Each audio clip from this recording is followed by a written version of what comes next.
ఆకాశవాణి ప్రాంతీయ వార్తలు చదువుతున్నది కె సుగుణ. ముఖ్యాంశాలు: జీవ వైవిధ్యాన్ని పరిరక్షించడంలో కీలక పాత్ర పోషిస్తున్న పిచ్చుకల సంతతిని పెంచవలసిన అవసరముందని ప్రధానమంత్రి నరేంద్ర మోదీ సూచించారు. పార్లమెంటు శీతాకాల సమావేశాలు ఈ రోజు నుంచి ప్రారంభమవుతున్నాయి. ఆంధ్రప్రదేశ్కు సంబంధించిన వివిధ అంశాలపై పార్లమెంటు సమావేశాల్లో చర్చిస్తామని తెలుగుదేశం పార్లమెంటరీ పార్టీ నాయకులు లావు శ్రీకృష్ణదేవరాయలు తెలిపారు. తెలంగాణ ముఖ్యమంత్రి ఏ రేవంత్ రెడ్డి ఈరోజు ఢిల్లీలో పర్యటించనున్నారు. కార్తీక మాస చివరి సోమవారం సందర్భంగా ఉభయ తెలుగు రాష్ట్రాల్లోని శైవ క్షేత్రాలు భక్తులతో కిటకిటలాడుతున్నాయి. ఇక వార్తల వివరాలు: జీవ వైవిధ్యాన్ని పరిరక్షించడంలో కీలక పాత్ర పోషిస్తున్న పిచ్చుకల సంతతిని పెంచవలసిన అవసరముందని ప్రధానమంత్రి నరేంద్ర మోదీ సూచించారు. మన్ కీ బాత్ కార్యక్రమంలో ఆయన మాట్లాడుతూ ప్రస్తుతం పిచ్చుకలు చాలా అరుదుగా కనిపిస్తున్నాయని అన్నారు. పెరుగుతున్న పట్టణీకరణ వల్ల ఇవి మనకు దూరమవుతున్నాయని, అయితే ఈ సుందరమైన పక్షుల సంరక్షణకు ప్రత్యేక చర్యలు చేపట్టినట్లు తెలిపారు. చెన్నైకి చెందిన ఒక సంస్థ పిచ్చుకలను పెంచే క్రమంలో విస్తృత స్థాయిలో గూళ్లను నిర్మిస్తోందని, ప్రజలంతా తమ తమ ఇళ్ల చుట్టూ గూళ్లు ఏర్పాటు చేయాలని నరేంద్ర మోదీ కోరుతూ, आप सभी लोगों ने बचपन में गोरैया या स्पैरो को अपने घर की छत पर, पेड़ों पर चहकते हुए जरूर देखा होगा, लेकिन आज शहरों में बड़ी मुश्किल से गोरैया दिखती है. बढ़ते शहरीकरण की वजह से गोरैया हमसे दूर चली गई. आज की पीढ़ी के ऐसे बहुत से बच्चे हैं. ऐसे बच्चों के जीवन में इस प्यारी पक्षी की वापसी के लिए कुछ अनोखे प्रयास हो रहे हैं. चेन्नई के कुडुगल ट्रस्ट ने गोरैया की आबादी बढ़ाने के लिए स्कूल के बच्चों को अपने अभियान में शामिल किया. పార్లమెంటు శీతాకాల సమావేశాలు ఈ రోజు నుంచి ప్రారంభమవుతున్నాయి. వచ్చే నెల 20వ తేదీ వరకు ఈ సమావేశాలు కొనసాగుతాయి. రాజ్యాంగ దినోత్సవాన్ని పురస్కరించుకుని రేపు పాత పార్లమెంటు భవనంలోని సంవిధాన్ సదన్ సెంట్రల్ హాల్లో 75వ రాజ్యాంగ దినోత్సవాన్ని నిర్వహిస్తారు. ఇదిలా ఉండగా సమావేశాల నేపథ్యంలో కేంద్ర ప్రభుత్వం నిన్న అఖిలపక్ష సమావేశాన్ని ఏర్పాటు చేసింది. కేంద్ర పార్లమెంటరీ వ్యవహారాల శాఖ మంత్రి కిరణ్ రిజిజు పార్లమెంటు ఉభయ సభల్లోని రాజకీయ పార్టీల నాయకులతో సమావేశమయ్యారు. ఈ సమావేశానికి రక్షణ శాఖ మంత్రి రాజ్నాథ్ సింగ్ అధ్యక్షత వహించారు. ఈ రోజు నుంచి జరగనున్న పార్లమెంటు సమావేశాల్లో ఆంధ్రప్రదేశ్కు సంబంధించిన వివిధ అంశాలపై చర్చకు అనుమతించాలని కేంద్ర ప్రభుత్వాన్ని కోరినట్లు తెలుగుదేశం పార్లమెంటరీ పార్టీ నాయకులు లావు శ్రీకృష్ణదేవరాయలు తెలిపారు. పార్లమెంటు సమావేశాల నేపథ్యంలో ఢిల్లీలో నిన్న జరిగిన అఖిలపక్ష సమావేశం పలు కీలక అంశాలను చర్చించింది.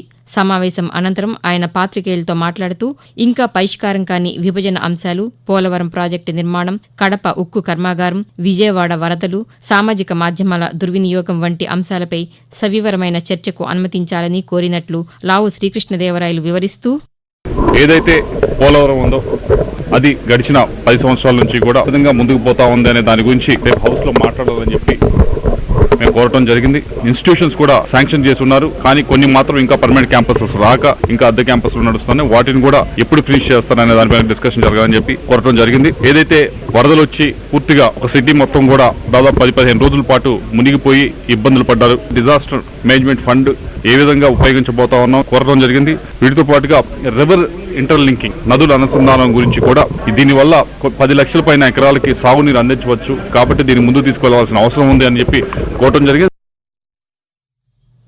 తెలంగాణ ముఖ్యమంత్రి ఏ రేవంత్ రెడ్డి ఈరోజు ఢిల్లీలో పర్యటించనున్నారు. పర్యటనలో భాగంగా కాంగ్రెస్ అధిష్టానంతో సమావేశమవుతారు. రాష్ట్రంలో అధికారం చేపట్టి ఏడాది పూర్తి కావస్తున్న సందర్భంగా డిసెంబర్ 9వ తేదీన నిర్వహించే ప్రజాపాలన విజయోత్సవాలకు ఆహ్వానించనున్నారు. తెలంగాణ తల్లి విగ్రహ ఆవిష్కరణకు సీనియర్ నాయకులను ఆహ్వానించనున్నారు. అలాగే మంత్రివర్గ విస్తరణతో పాటు కార్పొరేషన్ పదవులపైన చర్చించే అవకాశముందని కాంగ్రెస్ పార్టీ వర్గాలు తెలిపాయి. ఆకాశవాణి ప్రాంతీయ వార్తలు వింటున్నారు. ఆంధ్రప్రదేశ్లోని విశాఖపట్నం కేంద్రంగా దక్షిణ కోస్తా జోన్ కార్యకలాపాల కోసం భవనాల నిర్మాణానికి రైల్వే శాఖ టెండర్లు ఆహ్వానించింది. జోన్ ప్రధాన కార్యాలయం, జనరల్ మేనేజర్ కార్యాలయ సముదాయాన్ని నిర్మించడానికి టెండర్లు ఆహ్వానిస్తున్నామని రైల్వే శాఖ మంత్రి అశ్విని వైష్ణవ్ సామాజిక మాధ్యమం ఎక్స్ వేదికగా వెల్లడించారు. 149 కోట్ల రూపాయలతో 24 నెలల్లో పూర్తి చేయాలని నిర్ణయించిన ఈ ప్రాజెక్టుకు డిసెంబర్ 2వ తేదీన ప్రీ బిడ్డింగ్ ఉంటుందని, డిసెంబర్ 13 నుంచి 27వ తేదీ వరకు బిడ్లను స్వీకరిస్తారని, ఈ టెండర్లు దాఖలు చేసుకోవచ్చని కేంద్ర మంత్రి పేర్కొన్నారు. ఇదిలా ఉండగా విశాఖ రైల్వే జోన్ కార్యాలయ నిర్మాణానికి టెండర్లు పిలవడం పట్ల పౌర విమానయాన శాఖ మంత్రి కె రామ్మోహన్ నాయుడు హర్షం వ్యక్తం చేశారు. ప్రధానమంత్రి నరేంద్ర మోదీ దూరదృష్టి, ముఖ్యమంత్రి నారా చంద్రబాబు నాయుడు చొరవ వల్ల ఆంధ్రప్రదేశ్ ప్రజల కోరిక, మరీ ముఖ్యంగా ఉత్తరాంధ్ర ప్రజల చిరకాల స్వప్నమైన దక్షిణ కోస్తా రైల్వే జోన్ సాకారమవుతోందని రామ్మోహన్ నాయుడు సామాజిక మాధ్యమం ఎక్స్లో పేర్కొన్నారు.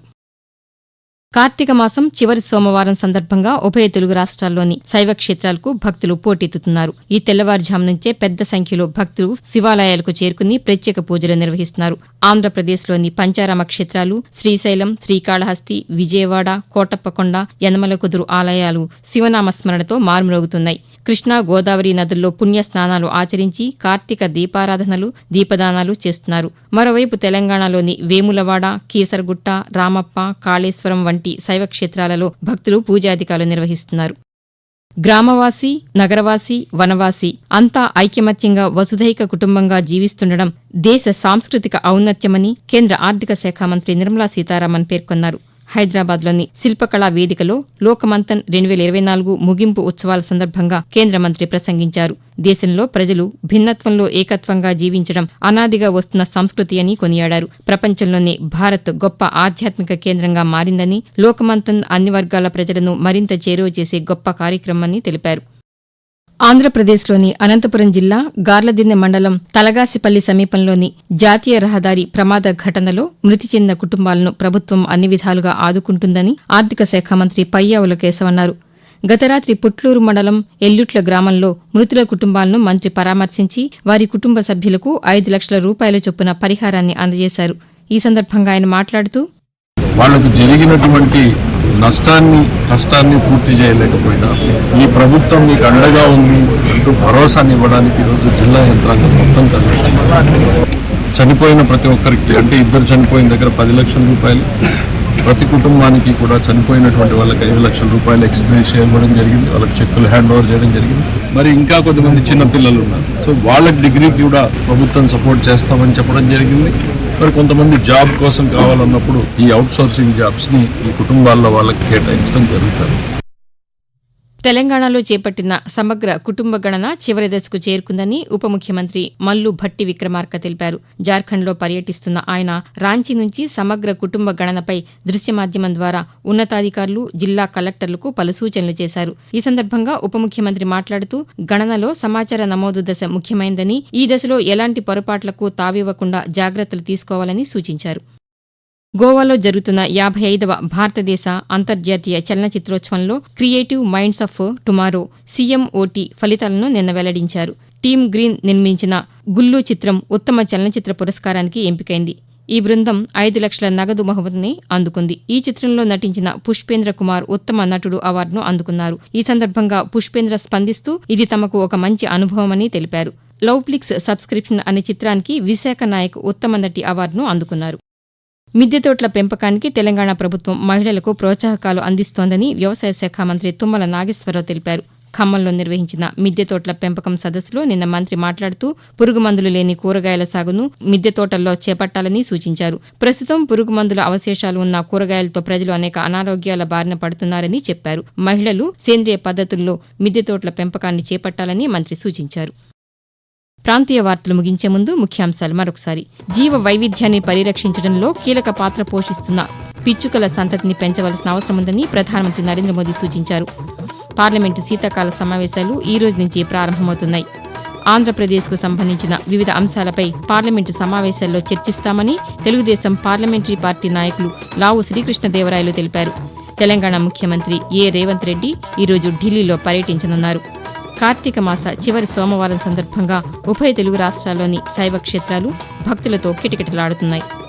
ఆకాశవాణి ప్రాంతీయ వార్తలు ఇంతటితో సమాప్తం.